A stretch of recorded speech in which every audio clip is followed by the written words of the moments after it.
नमस्कार मित्रों, मेरा नाम है आदित्य। आप देख रहे हैं एडवोकेट आदित्य यूट्यूब चैनल। जब भी किसी व्यक्ति के ऊपर फर्जी कोई मुकदमा दर्ज हो जाता है तो ऐसे में उसके पास अपने बचाव में दो रास्ते होते हैं। पहला तो ये कि वो उस मुकदमे को लास्ट तक लड़े और ऐसे में खुद को वो बरी अंत में साबित करा ले, या दूसरा तरीका जो होता है वो ये होता है कि कुछ ऐसे प्रावधान हैं जिनका यूज करके वो मुकदमे को जल्दी से जल्दी खत्म करा सकता है।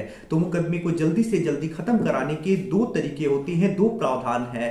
पहला तो वो क्वेसिंग में चला जाए और हाई कोर्ट में 482 सीआरपीसी का प्रार्थना पत्र लगा के मुकदमे को क्वेस करा दे। दूसरा जो तरीका है कि खुद को डिस्चार्ज करा ले, जब चार्ज बन रहा हो तो उसी समय वो खुद को डिस्चार्ज करा ले। तो ऐसे में जब पति के ऊपर फर्जी 498A का मुकदमा दर्ज होता है तो ऐसे में मैं आप लोगों के लिए क्वेसिंग का जो जजमेंट है बहुत सारे अपने चैनल पे डाला हूं, लेकिन कभी कभी कुछ डिस्चार्ज से भी संबंधित जजमेंट आते हैं। तो आज मैं आप लोगों के लिए एक डिस्चार्ज से संबंधित एक काफी ज्यादा महत्वपूर्ण जजमेंट लेकर आया हूं, जिसमें पति पक्ष को डिस्चार्ज किया गया है क्योंकि फर्जी मुकदमा था। तो ऐसे में आप लोगों की पत्नी ने अगर आपके विरुद्ध फर्जी मुकदमा दर्ज कराया है तो सिर्फ क्वेसिंग ही नहीं, आप खुद को डिस्चार्ज करा के भी लोअर कोर्ट से ही उस मुकदमे से आजादी पा सकती है, बचाव कर सकती है। तो क्या पूरा मामला है, कैसे डिस्चार्ज करा सकते हैं, क्या चीजें हैं, आइए इन सब के बारे में हम डिटेल में समझते हैं।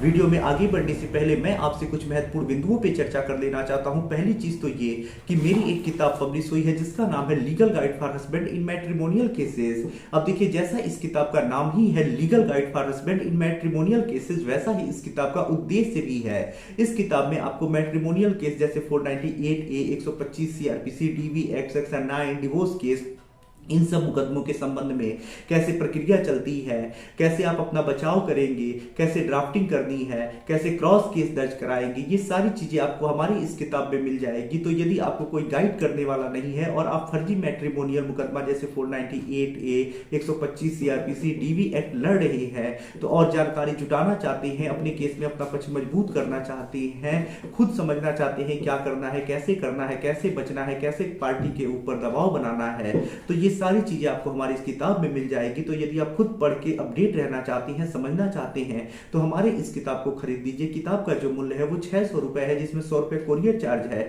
किताब को बाई करने के लिए व्हाट्सएप पर मैसेज करिएगा।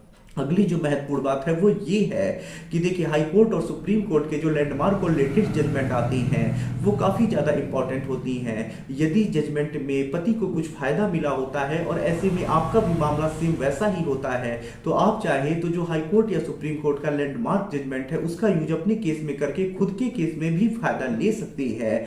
या फिर आप जब जजमेंट्स पढ़ते हैं तो आप उसे अपडेट भी रहते हैं, समझ पाते हैं कि क्या हो रहा है, कैसे कैसे जजमेंट आ रहे हैं, कैसे कैसे पति बच रहे हैं, तो आपका हौसला भी बढ़ता है, जानकारी भी बढ़ती है, साथ ही साथ जजमेंट का यूज करके अपने भी केस को आप फायदा ले पाते हैं।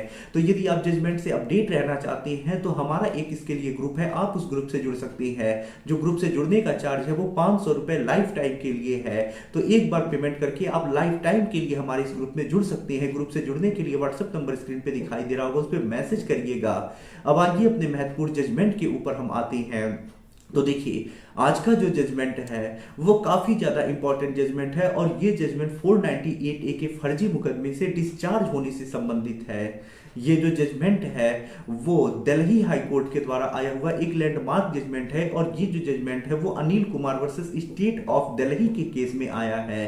इस मामले में होता कुछ ऐसा है कि जो पत्नी होती है, पति और पति के घर वालों के विरुद्ध 498A और अन्य धाराओं में एफआईआर दर्ज करा देती है। जब एफआईआर दर्ज हो जाता है, पुलिस इन्वेस्टिगेशन करती है, चार्जशीट लगा देती है, उसके बाद जो पति पक्ष होते हैं वो लोग डिस्चार्ज करने के लिए चार्ज के स्टेज पे डिस्चार्ज एप्लीकेशन मजिस्ट्रेट के वहां लगाते हैं, जिसे खारिज कर दिया जाता है। तो जब ये खारिज हो जाता है तो इसी के अपील में जो पति पक्ष है वो लोग हाई कोर्ट गए हैं और कहते हैं कि हमें डिस्चार्ज कर दिया जाए। अब उसमें जो पत्नी आरोप लगाई होती है वो ये कहती है कि जब शादी हो गई, शादी के तुरंत बाद उसे दहेज के लिए परेशान किया जाने लगा, मारने पीटने लगे, ताना मारने जाने लगा। उसके बाद जो पति था वो उस नाइजीरिया में काम करता था, तो पत्नी को लेके नाइजीरिया चला गया, वहां भी पत्नी को काफी परेशान किया, शराब पिलाता था जबरदस्ती, अश्लील फिल्में दिखाता था और परेशान करता था।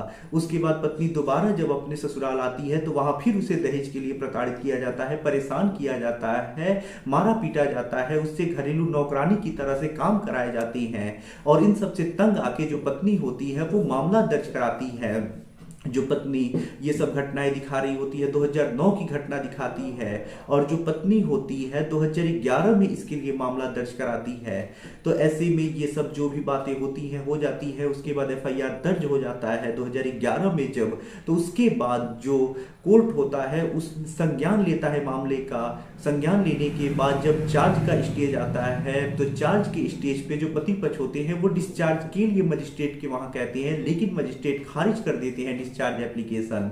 उसके बाद जो पति पक्ष होता है वो लोग हाई कोर्ट जाते हैं अपील में कि हमें डिस्चार्ज नहीं किया गया। उनकी तरफ से तर्क रखा जाता है कि जो यहाँ पत्नी आरोप लगा रही है, पहले तो बहुत पुराना आरोप लगा रही है, 2009 की घटनाएं बता रही है, 2011 में मामला दर्ज हुआ है, और ऐसे में उन्हें तंग करने के लिए, परेशान करने के लिए ये बातें लिखवाई गई हैं, झूठी बातें लिखवाई गई हैं। कोई विशिष्ट बात नहीं लिखी है। दहेज कितना मांगा गया ऐसा कुछ जिक्र नहीं है, सिर्फ दहेज के लिए परेशान किया गया। दहेज में क्या मांगा गया, कितना मांगा गया, ऐसा कुछ जिक्र नहीं है। साथ ही साथ जो भी आरोप लगे हैं, सामान्य सर्वव्यापी किस्म के आरोप लगे हैं, उन्हें फर्जी फंसाया गया है। तो ऐसे में जब कोर्ट पूरे मामले को देखता है तो कोर्ट यही पाता है कि वास्तव में पत्नी ने देरी से मामला दर्ज कराया है, और दहेज में क्या मांगा गया इसका उसने जिक्र नहीं किया है। जो भी आरोप लगाए हैं सामान्य किस्म के आरोप लगाए हैं, कोई विशेष आरोप या विशिष्ट आरोप नहीं लगाया है। तो ऐसे में कोर्ट ये कहता है इस प्रकार के अगर फर्जी मामले चलाए जाते हैं तो ये कानून का दुरुपयोग होगा, ऐसा नहीं होना चाहिए। और ऐसे में पति पक्ष को कोर्ट जो होता है वो डिस्चार्ज कर देता है।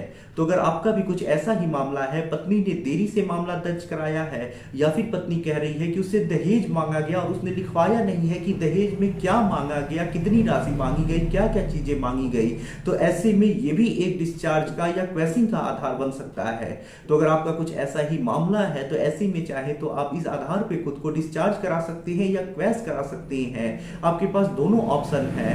तो ऐसे में आशा कर रहा हूं ये जजमेंट आप लोगों के लिए यूजफुल होगा, और ऐसा अगर आपका मामला होगा तो इस जजमेंट का यूज अपने केस में करके आप फायदा ले पाएंगे। या फिर अगर आपका कैसा भी मामला हो, जैसा भी आपको जजमेंट चाहिए, हमारे ग्रुप में मिल जाएगा। तो ग्रुप से जुड़ के आप चाहें तो अपने केस के लिए जैसा जजमेंट चाहिए खोज करके और अपने केस में यूज करके फायदा ले सकते हैं।